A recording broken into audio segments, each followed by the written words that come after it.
इस वीडियो के बिना तुम इंग्लिश में स्कोर नहीं कर सकते, क्योंकि आज के इस वीडियो के अंदर मैंने आपका इंग्लिश का फुल सिलेबस का रिवीजन करवाया। फिर चाहे से आपके वो लेटर्स हों, सारी सारी आपको डिटेल्स के अंदर हर एक चीजें बताएं कि एग्जाम में ऐसे लिख करके आना, पूरा पूरा हाथ पकड़ के सिखाए। अब अगर इसके बाद भी अगर गलती करोगे तो मैं पिटाई कर दूंगा, सच बोल रहा हूं, बाहर आके वहां पर पिटाई कर दूंगा। तो इसीलिए पूरा पूरा सही ढंग से पढ़ के जाओ। इंग्लिश का पेपर फोड़ फाड़ के आना है, पूरे पूरे सिलेबस का एक बारी के अंदर रिविजन करवा रखा है। तो भैया मिस किसी भी कीमत के ऊपर नहीं करना है। हर एक चीज छोटी छोटी मैंने बता रखी है। और बाकी के अगर पेपर देखने हो, बाकी का रिवीजन देखना हो, तो आपको पूरी चैनल के ऊपर मिल जाएगा। और उसी के साथ में सब्सक्राइब कर लेना, आप लोगों के लिए होता है। तो बिना टाइम वेस्ट के सीधा स्टार्ट करते हैं। तो जो अब आता है वो आता है हमारे पास में लेटर राइटिंग। तो देखो, लेटर राइटिंग के ऊपर जाए उससे पहले जल्दी से इस वीडियो को लाइक कर देना। और सुबह सुबह का टाइम है तो इसीलिए सभी दोस्तों के साथ में शेयर कर देना, ताकि ये वीडियो मैक्सिमम स्टूडेंट तक पहुंच पाए। तो बिना टाइम वेस्ट किए हम लोग स्टार्ट करते हैं। तो देखो, सबसे पहले ये जो लेटर राइटिंग है या फिर एनालिटिकल पैराग्राफ है, इसमें फॉर्मेट इंपॉर्टेंट है। तो फॉर्मेट आपका इस तरीके से होना चाहिए। सबसे पहले आएगा 2 लाइन के अंदर एड्रेस, जिसके अंदर की हाउस नंबर और वहां का नाम आएगा और कोटा का नाम आएगा। तो ये किसका एड्रेस हो गया? सेंटर एड्रेस हो गया। फिर उसके बाद में यहां पर आपको 1 लाइन का स्पेस जरूर से छोड़ना है। फिर उसके बाद में यहां पे डेट आएगा। डेट का फॉर्मेट इस तरीके से नहीं लिखना है, डेट इज इक्वल टू करके आप नहीं लिखेंगे, सिंपल सा आपको लिखना है 26 फरवरी 2024। फिर उसके बाद में यहां पर आता है जो रिसीवर एड्रेस है। अब ये किसी को भी आप लिख सकते हो, जैसे कि आप एडिटर को लिख रहे हो तो द एडिटर, यहां पे क्या आएगी? सबसे पहले उनकी पोस्ट आएगी कि किस पोस्ट को आप लिख रहे हो। जैसे कि अगर आप किसी मैनेजर को लिख रहे हो तो वहां पर मैनेजर का नाम आएगा, एमएलए को लिख रहे हो एमएलए का आएगा, प्रिंसिपल को लिख रहे हो प्रिंसिपल का आएगा। फिर उसके बाद में उसके नीचे आएगा उनका ऑफिस का नेम, देन फिर उसके बाद में वहां पर आएगी सिटी। ठीक है, तो जैसे कि मैं कोटा का हूं तो यहां पर ये आ गई कोटा सिटी। फिर उसके बाद में 1 लाइन के स्पेस यहां पे फिर से छूटेगा। फिर इसके बाद में यहां पे आएगा सब्जेक्ट। अब सब्जेक्ट कहां से लिखेंगे भैया?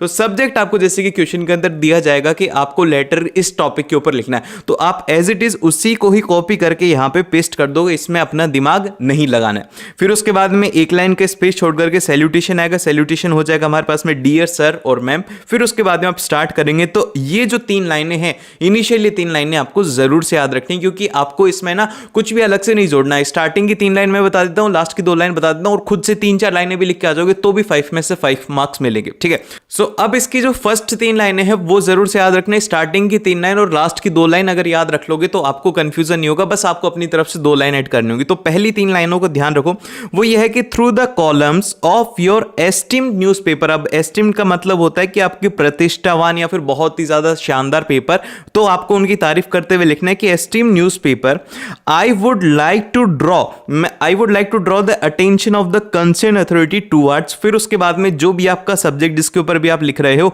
उसको एज इट इज यहां पर फिर से कॉपी कर देना है। तो स्टार्टिंग की 3 लाइनें तो आपको यहां से लिख देने। फिर उसके बाद में जो आपका सेकंड पैराग्राफ रहेगा उसमें आप लोग क्या इंक्लूड करोगे? उस पैराग्राफ में आपको इंक्लूड करना है प्रॉब्लम बतानी है कि किस लिए आप लेटर लिख रहे हो, प्लस ऑफ आपको उसका सॉल्यूशन भी बता देना है कि इसका सॉल्यूशन ये हो सकता है। फिर इसके बाद में आपको 1 लाइन छोड़ करके नया पैराग्राफ स्टार्ट करना है, जो कि आपका कंक्लूजन करेगा। उसमें आप लिखेंगे कि I hope that publishing in the columns of your newspaper would help the authorities to solve the problem.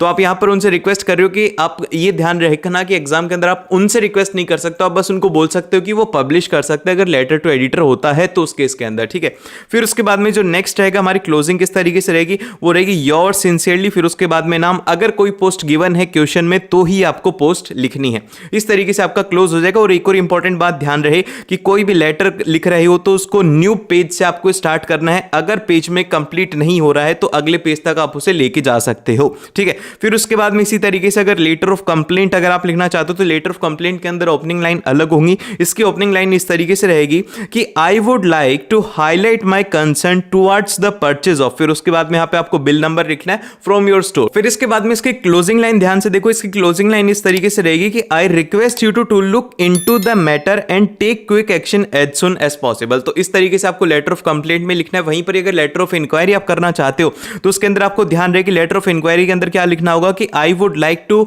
Inquire about, जो भी आपने जिसके बारे में आप इंक्वायरी करना चाह रहे हो उसको आपको कॉपी करके वहां पे लिखना है। और इसी तरीके से आपको फॉर्मेट फॉलो करना है, फॉर्मेट वही रहेगा और इसके अंदर कुछ भी चेंज नहीं है। अब इसके बाद में आता है एनालिटिकल पैराग्राफ। तो एनालिटिकल पैराग्राफ में सबसे पहले आएगा इंट्रोडक्शन। इंट्रोडक्शन में आपको लिखना है कि किस बारे में है पैराग्राफ, और इसकी ओपनिंग लाइन इस तरीके से रहेंगी। ओपनिंग लाइन अगर जैसे कि पाई चार्ट है या फिर ग्राफ वाला आता है तो उसके इसके अंदर जो ओपनिंग लाइन रहेंगी वो रहेंगी कि द गिवन पाई चार्ट या फिर ग्राफ डिस्क्राइब या फिर इलस्ट्रेट दैट, कि द डेटा फ्रॉम जो भी ईयर आपको दिया हुआ है, सिंपल्स आपको इंट्रो उसके अंदर देना है। जिस जिस भी बारे में आप उसमें बताना चाहते हो वो आपको सिंपल सा टॉपिक को कॉपी करके यहाँ पे पेस्ट करना है। अगर मान लो कि किसी कैरेक्टर के बारे में या फिर ट्रिप के बारे में दिया जा रहा है, जैसे कि इस साल के आपने देखा होगा कि आप कैप्टन हो और आपको एक ट्रिप के बारे में बोला गया है कि ये ट्रिप जानी चाहिए या नहीं जानी चाहिए, तो उस केस के अंदर आप क्या करोगे, या फिर किसी कैंडिडेट को चुनाव जीतना चाहिए या नहीं जीतना चाहिए, तो उस केस के अंदर जो स्टार्टिंग इसकी रहेगी वो इस तरीके से रहेगी कि a thorough analysis of the given information about, जैसे कि ट्रिप के बारे में है तो ट्रिप शुड बी एक्सेप्टेड और रिजेक्टेड। जो भी आपका पॉइंट ऑफ व्यू है उसको आपको लिखना है, फिर उसके बाद में उसके अकॉर्डिंग ही आपको उसमें इंक्लूड करना है। ये आपका रहेगा इंट्रो का पार्ट। फिर उसके बाद में जैसे कि बॉडी के अंदर आप क्या लिखेंगे, बॉडी में आपको लिखना है डिटेल्ड डिस्क्रिप्शन लिखना है। जो भी आपको डेटा गिवन है, अगर पाई चार्ट गिवन है या फिर ग्राफ गिवन है, तो उसमें सबसे पहले आप हाईएस्ट लिखेंगे, लोवेस्ट लिखेंगे कि कब हाईएस्ट था कब लोवेस्ट था। इसमें आपको क्या इंक्लूड करना है, इसमें आपको टाइम भी इंक्लूड करना है, प्लस ऑफ इसमें आपको डेटा भी इंक्लूड करना है। ये दोनों की दोनों चीजें आपको किस में इंक्लूड करनी है, इसकी बॉडी के अंदर। फिर उसके बाद में जो नेक्स्ट इसका रहता है कि जो भी आप जैसे कि कोई भी एक परसेंटेज है कि वेरी क्लोज टू 6% या फिर वेरी क्लोज टू 8%, इस तरीके से आप उसको इंक्लूड करोगे कि in 2003 the profit of the company was very close to 8%। इस तरीके से आपको इसे लिखना है, ठीक है। फिर उसके बाद में नेक्स्ट आता है कि कुछ ऐसे फ्रेजेस हैं जो कि आप इसमें यूज में लेंगे तो आपकी वोकेबलरी अच्छी होगी, कीवर्ड्स हैं, जैसे कि a pattern of growth from the quarter of the year for a company is like this, कि भैया बहुत ज्यादा तेजी से ग्रोथ हो रही है इस पैटर्न के अंदर, या फिर रैपिडली इंक्रीज हुआ है या डिक्रीज हुआ है, स्काई रॉकेट हो गया। अगर एकदम से प्रॉफिट हुआ है एक ईयर के अंदर तो आप उसके अंदर लिखोगे the profit of the company skyrocketed from 2014 to 2016। इस तरीके से आप उसमें लिखेंगे। फिर उसके बाद में पीक लिख सकते हो, डिक्लाइन लिख सकते हो कि पीक कब था, डिक्लाइन कब था। ये जो वर्ड्स अगर आप लिख रहे हो तो इनको अंडरलाइन जरूर से कर देना है, और जो भी आप डेटा लिखेंगे उसे भी आप साथ में अंडरलाइन करेंगे, ठीक है। फिर उसके बाद में एक और चीज आपको इसमें इंक्लूड करनी है, वो है आपको कंपैरिजन करना होगा। तो आप इसके अंदर लाइन इस तरीके से इंक्लूड करोगे कि as compare to the previous year data we can see that there is an decline in the companies profit.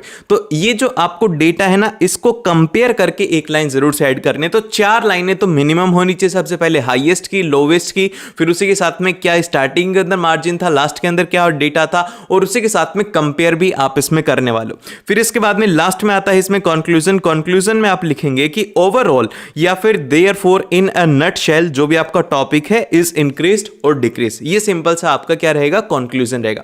तो ये हो गया हमारा राइटिंग पार्ट। उसी के साथ में जल्दी से अपने दोस्त के साथ भी शेयर कर दो। सो अब इसके बाद में आता है डिटर्मिनर्स। अब जो डिटर्मिनर्स है इसमें जैसे कि सबसे पहला है वो है हमारा ए। तो ए को कहां पे यूज में लेंगे, को वहां पे यूज में लिया जाता है जहां पर कि सिंगुलर काउंटेबल नाउन होता है, और जो एन होता है इसको हम लोग यूज में लेते हैं singular countable noun with vowel sound. जैसे कि ए ई आई यू का अगर साउंड आ रहा है तो यहां पे क्या आएगा, वो आएगा एन। बट एग्जामिनर आपको यहां पे कंफ्यूज करेगा, सीधा ही वो आपको ऐसे वर्ड्स देगा जिनके अंदर की वोवल का साउंड आएगा, और स्टूडेंट को पता है जैसे कि यहां पर एन आर है तो यहां पर स्टूडेंट बोलेगा कि भैया आपने गलती करी है, यहां पर एच है। तो ये सिंपल सा कॉमन सेंस है कि आप उसे प्रोनाउंस करके देखना, अगर उसमें वोवल का साउंड आ रहा है तो वहां पे एन हम लोग यूज में लेंगे। जब भी आप एन लगाओ या फिर ए लगाओ तो एक बार सोच लेना, एक बार बोल करके उसे देख लेना उस वर्ड को।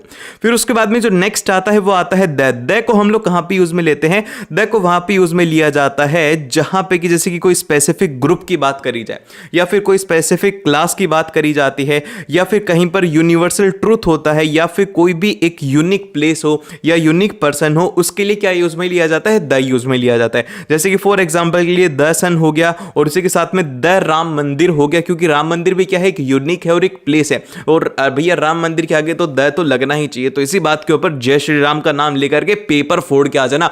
पेपर में कुछ ही ज्यादा नहीं आएगा, जो तुम पढ़ के जा रहे हो ना वही आएगा। और तुमने ये वीडियो देख ली तो अब क्या लोगे भाई, 80 आउट ऑफ 80 चाहिए ना, बस खत्म है बात, ठीक है। तो ये कॉन्फिडेंस लेवल के साथ में जाना है। तो अब ये क्वेश्चन है आपके लिए, वो ये है कि ए एंड डी में से कौन से वाला इसमें आएगा कि camel is the king of desert. तो अब आप लोग मेरे को कमेंट करके बताओगे कि इसका आंसर क्या होगा। देखते कितने स्टूडेंट इस बात को समझ गए हैं, क्योंकि यहां पर बात किसकी करी जा रही है, किंग ऑफ डेजर्ट की, कैमल है। तो यहां पे जल्दी से अपने दिमाग को लगाना कि किस बारे में बात है, अगर गलती करोगे तो देख लेना। फिर उसके बाद में जो नेक्स्ट आता है वो आता है एफ यू और ए लिटिल। इसमें कंफ्यूजन होता है कि भैया किसको कहां पे लें, ध्यान से देखो। तो जो एफ यू होता है इसको आप लोग यूज में लेते हैं प्लूरल काउंटेबल नाउन के साथ में, जैसे कि फॉर एग्जांपल के लिए हो गया they have a few birds. तो इसकी खास बात यह है कि यहाँ पे आप देखोगे कि यहाँ पे फ्यू बर्ड्स है, तो ये क्या है, ये एक प्लूरल है। प्लूरल के साथ में हमेशा ही FU यूज में लिया जाता है। लेकिन अगर मान लो कि हमारा सेंटेंस जो है वो नेगेटिव हो जाता है, तो नेगेटिव सेंटेंस अगर है तो उस केस के अंदर सिर्फ और सिर्फ फ्यू यूज में लिया जाएगा। ध्यान रहे कि अगर एग्जाम के अंदर नेगेटिव सेंटेंस आ रहा है तो उस केस के अंदर आप FU नहीं लेंगे, उस केस में आप फ्यू यूज में लेंगे। और वहीं पर अगर बात करें लिटिल की, तो लिटिल को यूज में लिया जाता है अनकाउंटेबल नाउन की फॉर्म के अंदर, जैसे कि अ लिटिल टाइम हो गया, अ लिटिल वाटर हो गया, या फिर अ लिटिल चीज हो गया। उस केस के अंदर हम लोग अ लिटिल को यूज में लेते हैं। और वहीं पर ही अगर नेगेटिव सेंटेंस होता है तो सिंपल से हम लोग लिटिल को यूज में लेते हैं, ठीक है। फिर उसके बाद में जो नेक्स्ट आता है वो आता है हमारे पास में मच और मैनी में। मच और मैनी जो है ये दोनों के दोनों नेगेटिव सेंटेंस के यूज में लिए जाते हैं, नेगेटिव सेंस में हम लोग इसे यूज में लेते हैं। तो अब आप जैसे कि मच को कहां पे यूज में लोगे, मच को आप वहां पर अनकाउंटेबल नाउन की फॉर्म में यूज में लोगे, तो आप इसके अंदर बोलोगे कि I don't have much water. तो इस तरीके से जहां पर कि अनकाउंटेबल नाउन होता है ना, वहां पर हम लोग मच को यूज में लेते हैं। और वहीं पर अगर प्लूरल काउंटेबल नाउन है तो उस केस के अंदर हम लोग मैनी को यूज में लेंगे। फिर उसके बाद में जो बोथ आता है ना, बोथ को कहां पे यूज में लिया जाता है, बोथ को वहां पर यूज में लिया जाता है जहां पर कि हमारे पास में दो अल्टरनेटिव अवेलेबल होते हैं, जैसे कि ए और बी हैं, दोनों अगर हमारे पास में अवेलेबल है और कोई भी चॉइस नहीं है तो वहां पे हम लोग बोथ को यूज में लेते हैं। और वहीं पर जैसे कि आइदर और हो गया, नाइदर नोर हो गया, जब चॉइस अवेलेबल होती है तो उस केस के अंदर हम लोग आइदर और या फिर नाइदर नोर को यूज में लेते हैं। और इनके साथ में हमेशा सिंगल वर्ब आती है। फिर इसके बाद में बात करते हैं वर्ब की। वर्ब में ज्यादा आपको नहीं पढ़ना है, वर्ब में आपको सिंपल सी हेल्पिंग वर्ब को याद रखना है कि कौन सी हेल्पिंग वर्ब सिंगुलर के साथ में आती है, कौन सी प्लूरल के साथ में आती है। जैसे कि सिंगुलर की अगर हम लोग बात करते हैं तो सिंगुलर में इज एम आता है और जो आर है वो प्लूरल के अंदर आती है। उसी तरीके से वॉच सिंगुलर होता है, वर्ब प्लूरल होता है, हैज सिंगुलर होता है, हैव प्लूरल होता है, और हेड जो है वो सिंगुलर प्लूरल दोनों के लिए साथ में यूज में लिया जाता है। और उसी के साथ में एक मोस्ट इंपॉर्टेंट पॉइंट है कि जैसे कि प्रेजेंट टेंस होता है उसमें वर्ब की फर्स्ट फॉर्म को यूज में लिया जाता है। तो अगर सिंपल वर्ब की फर्स्ट फॉर्म है तो वो कैसी होती है, वो प्लूरल होती है। यहां पे थोड़ा सा इसको करेक्ट कर लेना। अगर सिंपल वर्ब की फर्स्ट फॉर्म है, जैसे कि अगर सिर्फ और सिर्फ रन लिखा हुआ है तो ये कैसी हो गई, ये होगी हमारे पास में प्लूरल। और उसी के साथ में अगर ये रन्स हो जाता है, इसमें एस जुड़ जाता है, तो ये कैसी हो जाएगी, ये हो जाएगी हमारे पास में सिंगुलर। एग्जाम के अंदर एग्जामिनर आपको कंफ्यूज करेगा, इसलिए ध्यान रहे कि अगर वर्ब की फर्स्ट फॉर्म है उसके साथ में एस या फिर ईएस लग रहा है तो वो कैसी होगी, वो होगी सिंगुलर फॉर्म। फिर उसके बाद में जो नेक्स्ट आता है वो आता है सब्जेक्ट वर्ब एग्रीमेंट। अब इसमें कुछ रूल्स हैं जो कि आपको ध्यान रखने हैं, बहुत ही ज्यादा इंपॉर्टेंट है, आपको सीधा इन्हीं से क्वेश्चन सॉल्व करना है। तो सबसे पहले वर्ब हम देख चुके हैं, इसका फॉर्मेट आपके पास में रहता है कि subject plus verb plus object, ये होता है सब्जेक्ट वर्ब एग्रीमेंट का फॉर्मेट। अब इसमें जो रूल नंबर फर्स्ट होता है, रूल नंबर फर्स्ट होता है कि फर्स्ट पर्सन और जो सेकंड पर्सन होते हैं इनके लिए हम लोग हमेशा ही सिंगुलर वर्ब यूज में लेते हैं। और उसी के साथ में इसमें एक एक्सेप्शन है कि अगर आई और यू होता है तो इसके साथ में हमेशा ही प्लूरल वर्ब होती है। होने को ये सिंगुलर होते हैं लेकिन इनके साथ में प्लूरल वर्ब को यूज में लिया जाता है, जैसे कि आई हैव, आई डू या फिर यू हैव, ऐसी वर्ब यूज में ली जाती हैं इनके साथ में।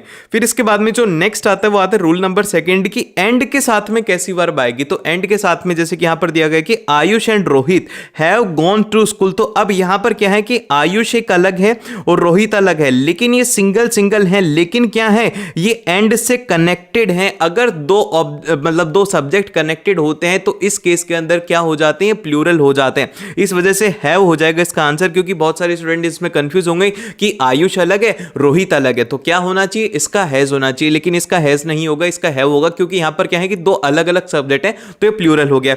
फिर उसी तरीके से अगर कोई एक सेम आइडिया है, जैसे कि फॉर एग्जांपल के लिए ब्रेड एंड बटर की बात करी जा रही है, एक जैसे हैं, तो इनके लिए कौन सी वर्ब आएगी, इनके लिए इज आएगा, इनके लिए सिंगुलर वर्ब आएगी। जैसे कि ब्रेड एंड बटर हो गया, टी एंड कॉफी हो गया, तो इन केस के अंदर क्या आएगी, आपके पास में सिंपल वर्ब आएगी जो कि आपको ध्यान रखनी है, वो सिंगुलर वर्ब आएगी। इसके बाद में आता है इसका रूल नंबर थर्ड, जो कि है कि वन ऑफ के साथ में क्या आएगा, सिंगुलर वर्ब आएगी। इसका एग्जांपल है कि one of my student is coming today, इसमें ज्यादा ध्यान नहीं रखना। फिर इसके बाद में जैसे कि इंडेफिनिट प्रोनाउंस है, अब इंडेफिनिट प्रोनाउंस कौन से हैं, एवरीवन हो गया, एनीवन हो गया, समवन हो गया, फिर नोवन हो गया, तो इनके साथ में क्या आएगा, हमेशा ही सिंगुलर वर्ब आएगी।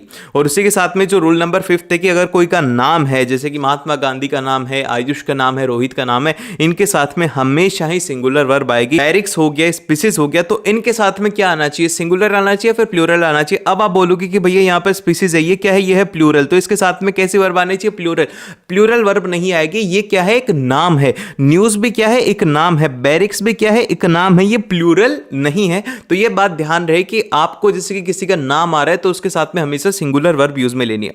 फिर उसके बाद में जैसे कि कुछ वर्ड्स हैं जैसे कि एज वेल एज हो गया, बट हो गया, बिसाइड हो गया, along with, nothing, rather than, इन सभी के साथ में जो हमारी वर्ब है वो कैसी होती है, सब्जेक्ट के अकॉर्डिंग यहां पर वर्ब होती है। जैसे कि फॉर एग्जांपल के लिए यहां पर है कि principal as well as teachers are busy in the exam duty. तो यहां पर क्या बात करी जा रही है, प्रिंसिपल की भी बात करी जा रही है प्लस ऑफ यहां पर टीचर्स की बात करी जा रही है। तो यहां पर दो लोगों को इंक्लूड किया गया है, इस वजह से कौन सी वर्ब आ रही है यहां पे हमारे पास में आ रही है, आर हेल्पिंग वर्ब आ रही है, जो कि कैसी है, जो कि है हमारे पास में एक प्लूरल वर्ब है, क्योंकि ये क्या है, ये प्लूरल इसके सब्जेक्ट है।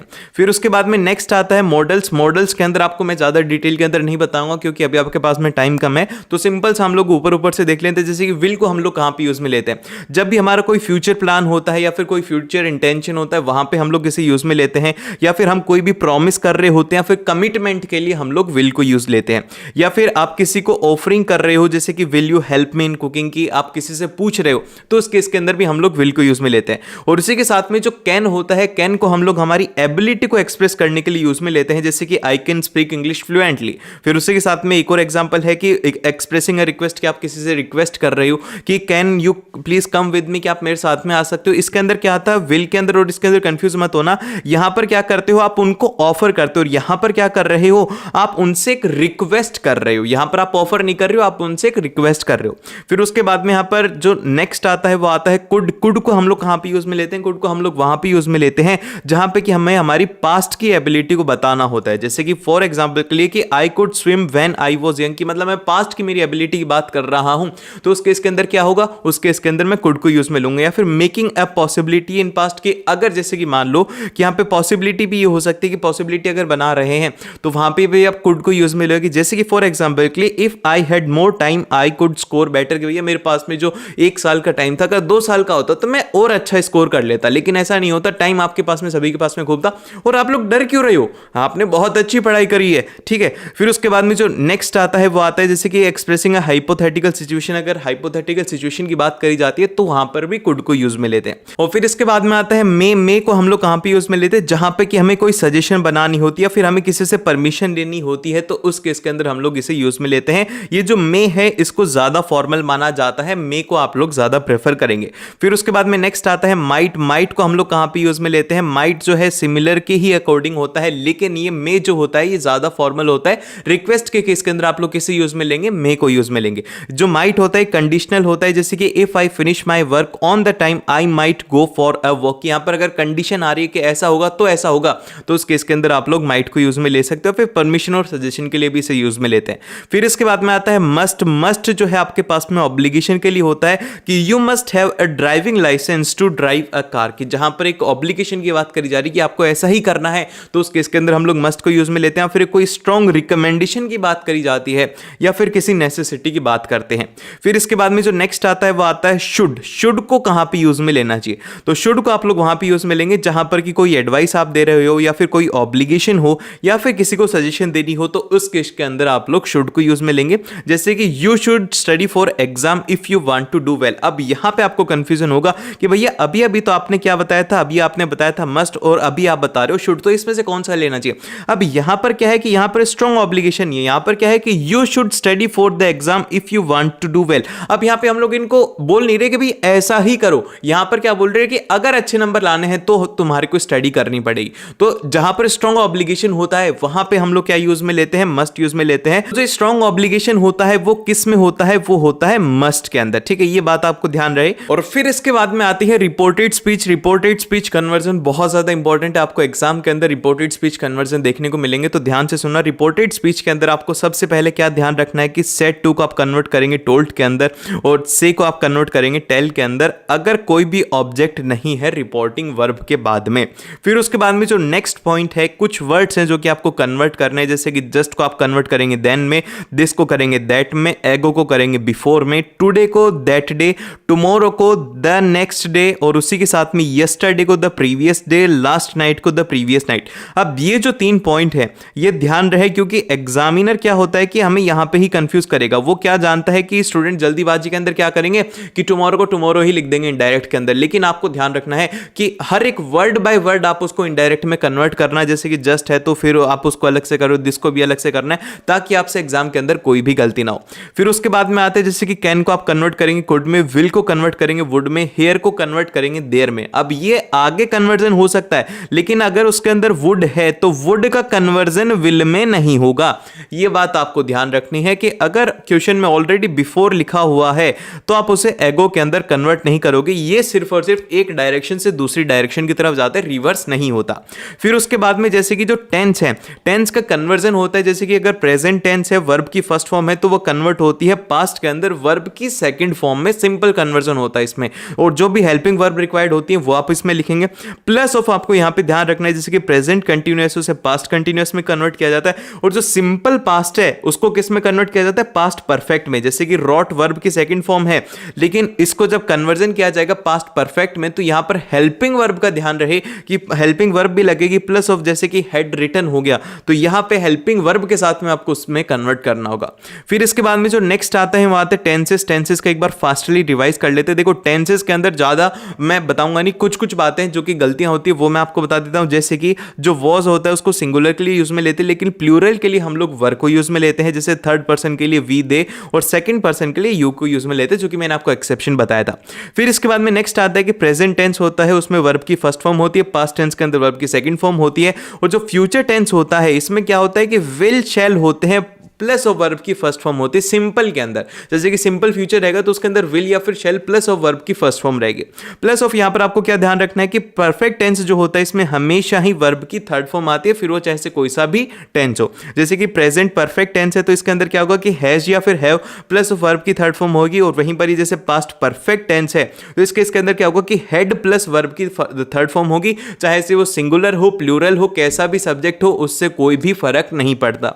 फिर उसके बाद में आता है कि फ्यूचर परफेक्ट अगर टेंस है तो इस केस के अंदर क्या होगा कि विल शैल होगा, प्लस ऑफ यहां पर क्या होगा वो होगा हैव, प्लस ऑफ यहां पे वर्ब की थर्ड फॉर्म रहेगी। ये तीनों की तीनों बातें आप ध्यान रखना, शैल हटा देना, विल ही रहता है इसमें, ठीक है। फिर उसके बाद में जो नेक्स्ट आता है वो आता है जैसे कि प्रेजेंट परफेक्ट कंटिन्यूअस है, तो इसके अंदर क्या करेंगे, तो प्रेजेंट परफेक्ट कंटिन्यूअस में आपको ध्यान रखना है कि जो प्रेजेंट परफेक्ट रहेगा उसके अंदर हैज हैव आएगा, प्लस ऑफ उसके अंदर बीन कंपल्सरी ऐड हो जाएगा, फिर वो पास्ट के अंदर भी ऐड होगा, फ्यूचर में भी ऐड होगा। जैसा कि हमारा परफेक्ट में होता था उसमें बस क्या एक इंक्लूड हो जाएगा कि इसमें बीन इंक्लूड हो जाएगा, और जो वर्ब है वो क्या हो जाएगी, वर्ब की फर्स्ट फॉर्म प्लस आईएनजी हो जाएगा, और पास्ट में क्या होगा, पास्ट में भी वर्ब की फर्स्ट फॉर्म प्लस आईएनजी हो जाएगा, और फ्यूचर में भी क्या होगा कि will have plus of verb की फर्स्ट फॉर्म प्लस आईएनजी हो जाएगा, ठीक है। विल हैव बीन इसमें इंक्लूड हो जाता है।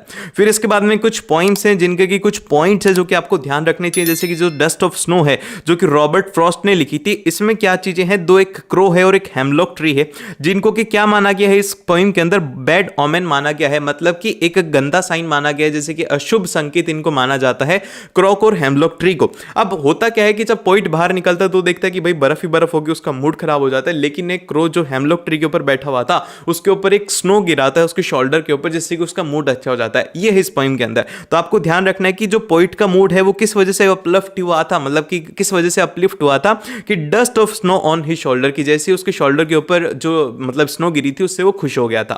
फिर इसके बाद में जो नेक्स्ट आता है वो आता है फायर एंड आइस। अब फायर एंड आइस के अंदर आप ध्यान रखिएगा, सबसे पहले तो आप लोग मुझे इसका पोइट का नाम बताओ। अगर आपके पास में टाइम है ना तो एक बार सभी के पोइट के नाम जरूर से याद कर लेना, और अभी कभी मेरे को भी कमेंट करके बताओ कि फायर एंड आइस का पोइट कौन है। अब इसमें क्या ध्यान रखना है, इसमें आपको ध्यान रखना है कि जो फायर है, फायर किसको रिप्रेजेंट करती है, डिजायर को रिप्रेजेंट करती है, लस्ट को रिप्रेजेंट करती है, पैशन को करती है और एंगर को करती है। और उसी के साथ में जो आइस है, आइस किसको रिप्रेजेंट करती है, हेट्रेड को रिप्रेजेंट करती है, रिजिडिटी को करती है, कोल्डनेस को करती है, इनसेंसिटिविटी को करती है। ये आप जब एग्जाम के अंदर लिखोगे उसमें ये क्वेश्चन सीधा आ सकता है कि what does the ice and fire represent. तो इस बात का ध्यान रहे कि आइस किसको रिप्रेजेंट करता है, फायर किसको रिप्रेजेंट करता है। और उसी के साथ में एक इंपॉर्टेंट लाइन है जो कि आपको ध्यान रखनी है, वो ये है कि according to poet the world will end up twice and ice would be the great. कि पोइट का मानना यह है कि जो आइस है ना उसके अकॉर्डिंग क्या होगा कि वर्ल्ड का एंड होना अच्छा होगा। तो अब जो आता है वो आता है टाइगर इन जू। तो यहां पर क्या है कि टाइगर के कुछ फीचर्स दिए हुए जो कि आपको याद होने चाहिए, जैसे कि टाइगर जो होता है उसके पास में व्हाइट बिग फैंग्स होते हैं, जिससे कि वो गांव वालों को डराता है।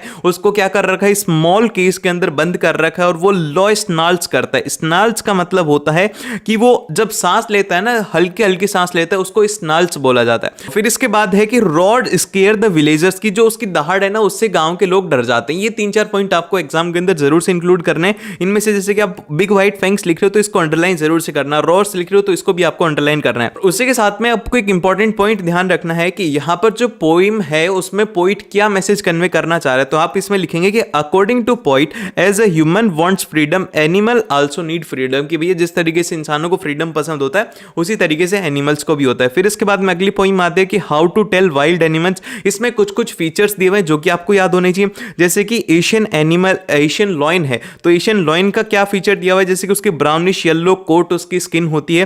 फिर उसी के साथ में जब वो अटैक करता है तो वो रॉर करता है, मतलब कि दहाड़ता है। तो फिर इसके बाद आता है बंगाल टाइगर। तो जो बंगाल टाइगर है वो ब्लैक स्ट्राइप्स होते हैं on his yellow coat, plus क्या बात ध्यान रखने की, अटैक करता है कैसे, साइलेंटली। फिर इसके बाद में आता है लेपर्ड। लेपर्ड कैसा होता है, लेपर्ड्स के पास में होते हैं ब्लैक स्पॉट होते हैं उसकी स्किन के ऊपर, प्लस वो किस तरीके से जंप करता है, वो करता है जंप करता है किसी भी इंसान के ऊपर। तो ये 3 चीजें हैं जो कि आपको इसमें ध्यान रखनी है।